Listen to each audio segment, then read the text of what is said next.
Aquarius, this is your week ahead astrology forecast by Astrology Motivation from Born Without Boundaries. In this video, every single week, I review the major planetary aspects and transits, and I let you know how they're going to be aspecting your natal sun, and then what that means for your bottom line, like your day-to-day. I'll translate it all for you. All you need to know to enjoy this video is your birthday. That's it. Everything else will be translated. I'm going to start out really broad, Aquarius, with the general information that's going on today, like what's going on in the charts right now. And then I'll focus that down into Aquarius specific information. And then I will break everything down into the 3 decans or groups of 10 degrees of Aquarius so that I'll be able to get a good understanding of what is impacting your natal sun based on where they're located in the zodiac sign of Aquarius, what aspects they're forming to these other phenomena, so you'll know how you're going to be impacted. Okay, so let's start out. This is for the week of August 23rd to the 29th. Remembering that on the August 30th, and we're going to get a little preview, August 30th, there is a full moon. This is a blue moon because it's the second full moon in August. It is a full moon in Pisces because it's Virgo season. Virgo season begins today, August 23rd. Woo! Say hello. Say happy Virgo season to all your Virgo friends. That's right.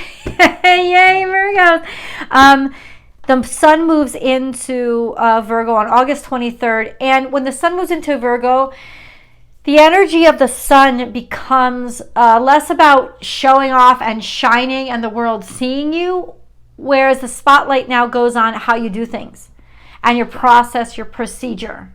Have you done things eloquently? Have you done things precisely? Have you done things effectively, efficiently, responsibly? Have you followed the rules?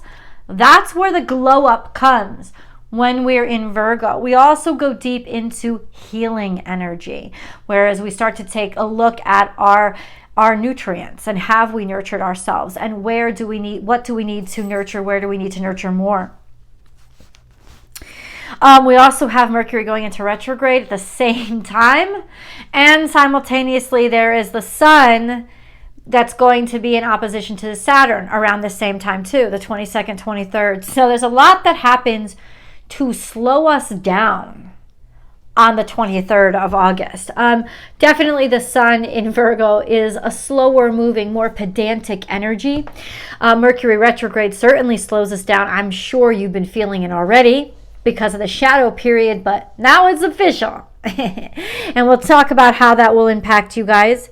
But also that sun opposite Saturn all the way through this week and into next week. It is very oppressive energy. It is when you feel more heavy than ever with all your burdens, your responsibilities, the duties that you have to others, the contracts you've signed, rules, laws, regulations just weighing down on you and constantly irritating the crap out of you. And this look into, but is it even correct? Is it even right? A little bit up the ways, we have Mars on the 27th moving into Libra, which also slows things down.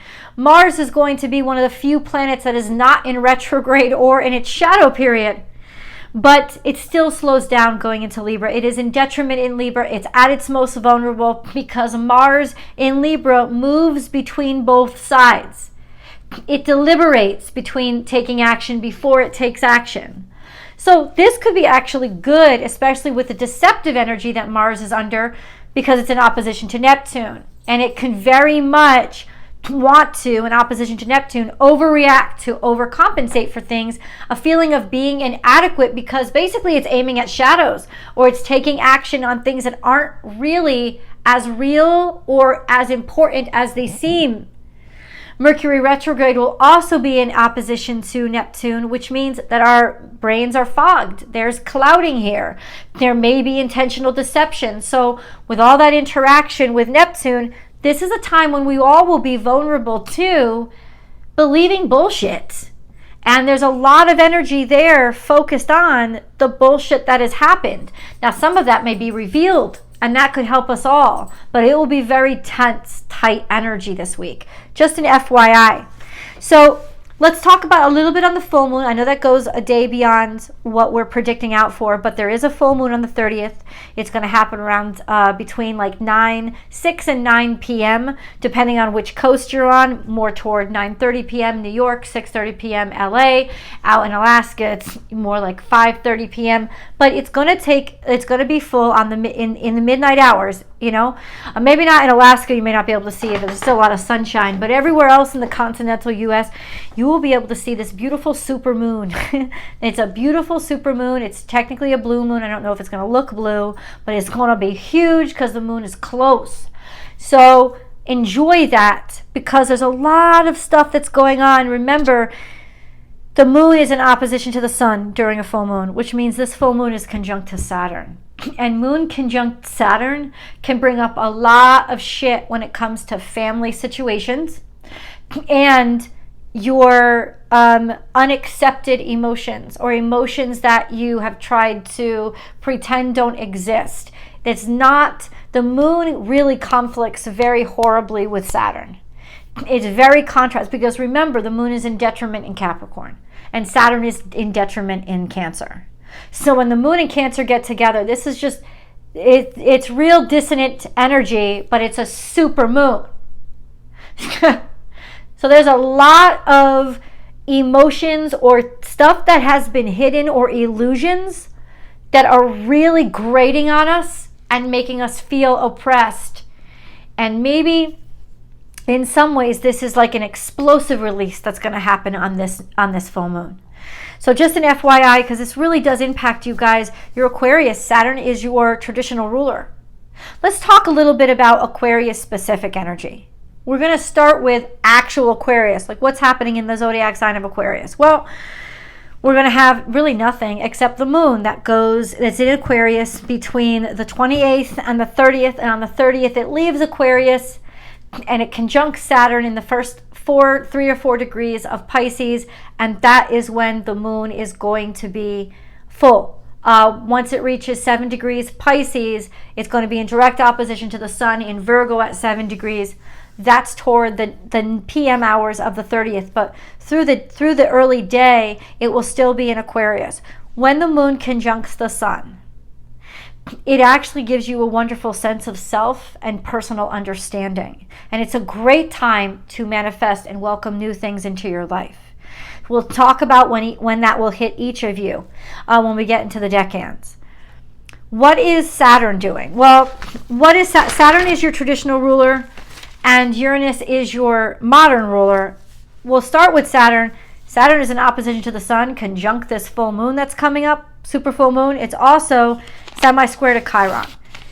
So there's a heavy energy with Saturn right now, dealing with your personal responsibilities, or maybe people that you're responsible for, feeling really heavy, feeling those pressures like triple, right? It's a very burdensome, will I ever be good enough? Is anything ever going to actually work out kind of energy that can really help you start making you question your own sense of self-worth or capabilities. It could be very discouraging energy. Just an FYI. Uranus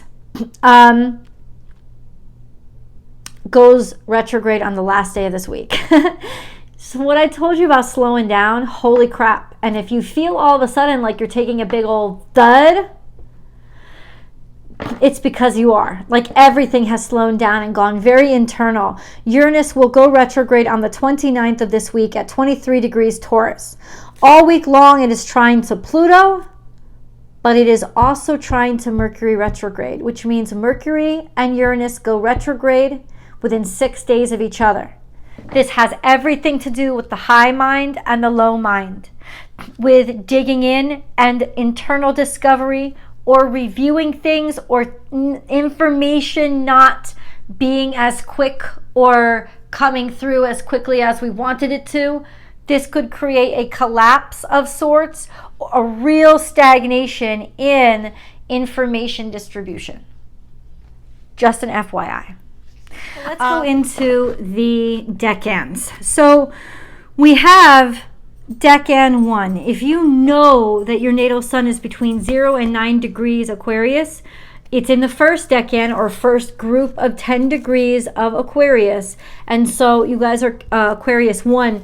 This correlates to basically January Aquarians, say between, I guess, January 22nd through the 31st would be around there. If you are a January 21st Aquarian, because that's when Aquarius season started, the year you were born, then it would be you guys too.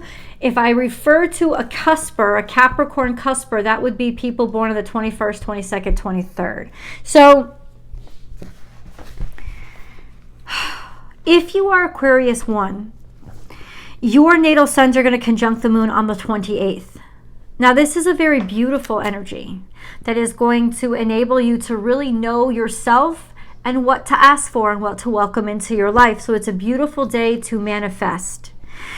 We have a conjunction to Pluto. If you are the cusps, only cuspers are still conjunct to Pluto. So this becomes a very powerful energy because the day before the moon is conjunct to Pluto as well. So there is that sense of extreme emotion or extreme power. So there'd be a lot of psychic energy there for you as well. So definitely use it to manifest. It can, however, because of the conjunction to Pluto for the cuspers, remember January 21st, 22nd, 23rd, be very emotional because toxic emotions could come up at that time too, but it will allow you to purge. You have a long-term trine to Uranus and sextile to Neptune if you are the cuspers. That means that you are at ground zero for whatever this innovation, innovative technology, motion, movement, definite changes and reinvention of yourself is happening over the next 10 years. You also have for the next couple of months a square to the nose, which means you will be able to feel, only the cusps though, you will be able to feel this sort of change of what your interests are, what you want to do, almost taking more personal authority over your consciousness, becoming more aware and conscious of what your responsibilities are, where you're headed in life, and noticing that somehow you're getting more and more away from what you used to be comfortable with. For this week, up through the 25th, your natal suns are trine to Mars. That will give you more energy, and it'll actually give you harmony when you take action or move, especially in your physical body. You also have a quincunx to the sun this week, which means there can be some sort of basically spur in your side. Think of it as a spur in your side that maybe might offend your ego or question your value, but it'll also sort of inspire you to act, take action, and do something. And when that trine to Mars, this could be the time when you just feel, this could be the week where you just feel, I got to say something, I got to do something now. Let's go on to Aquarius 2s. So if you know that your natal sun is between 10 and 19 degrees Aquarius, you are Aquarius 2s. This correlates to birthdays, say, between February 1st and February 11th. So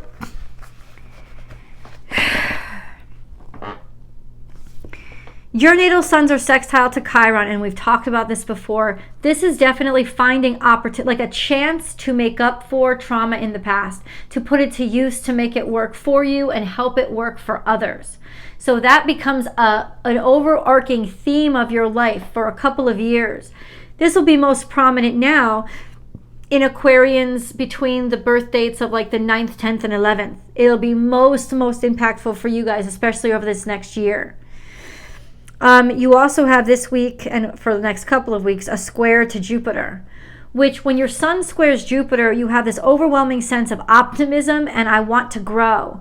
But there's a challenge there. The challenge is how much you want to grow versus how much you can. So this could cause a lot of frustration because, yeah, your mind is open, but it's also kind of, you might be too restricted, right? So frustration could start to challenge you this week, just an FYI. And then you have an opposition to Venus retrograde. And that is very frustrating energy as well. Opposition to Venus retrograde, square to Jupiter, It's excess, excessiveness. You could turn too much to spending too much, eating too much, drinking too much. Maybe you've gone to too many extremes.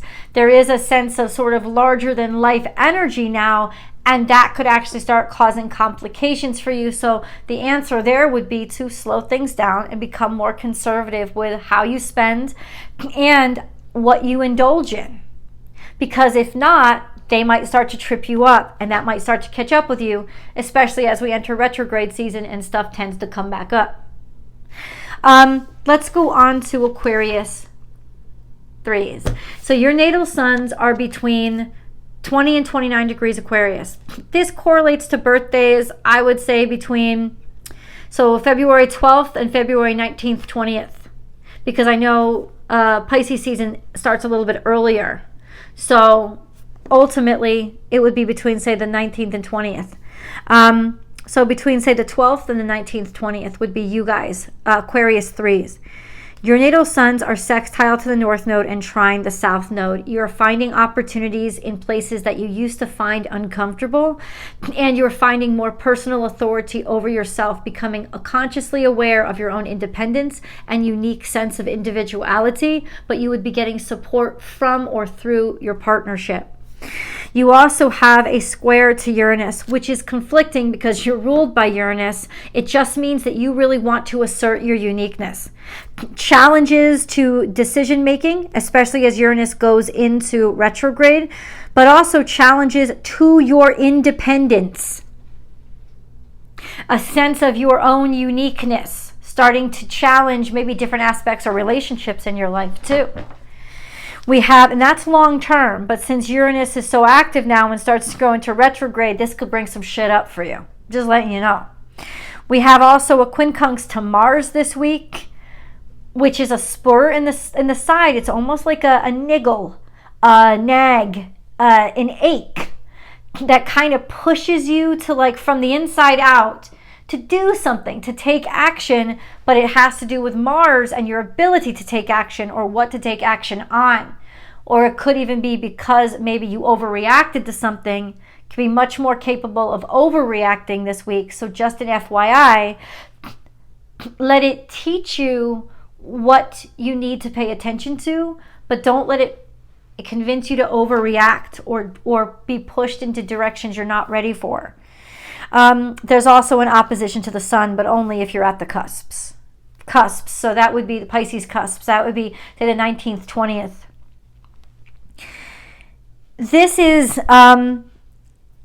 along with the quincunx to Mars, this could feel like, this could be, the nagging could happen because you feel like you're incapable of taking action, or somehow you're restricted, and that's really frustrating you. There's a lot of oppositions here.